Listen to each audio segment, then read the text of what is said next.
La festa dell'unità nazionale e delle forze armate è stata celebrata questa mattina al Sacrario Militare di Re di Puglia. La cerimonia ha visto la presenza, fra le altre autorità, del Presidente della Camera Lorenzo Fontana, giunto in Friuli Venezia Giulia in rappresentanza del Presidente della Repubblica Sergio Mattarella.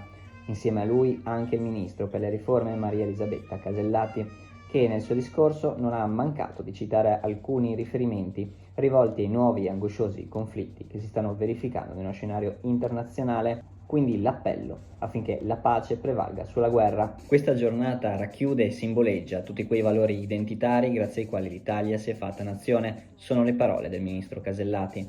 Le aspirazioni risorgimentali alla libertà e all'unità del paese, le battaglie sostenute per affermare, difendere quegli ideali, i sacrifici affrontati dal nostro popolo durante la Grande Guerra, e oggi, come allora, è giusto e doveroso ricordare il ruolo e l'importanza che hanno rivestito e continuato a rivestire nel nostro paese le forze armate, così ancora l'esponente dell'esecutivo. Quindi il passaggio rivolto ai conflitti degli ultimi anni, alla guerra che da quasi 2 anni, così Casellati, dopo l'invasione russa in Ucraina, è tornata a insanguinare il suolo dell'Europa, oggi ad aggravare una situazione internazionale già precaria. Si è aggiunta la tragica ripresa degli scontri armati scatenati dal raid terrorista di Hamas contro Israele del 7 ottobre scorso.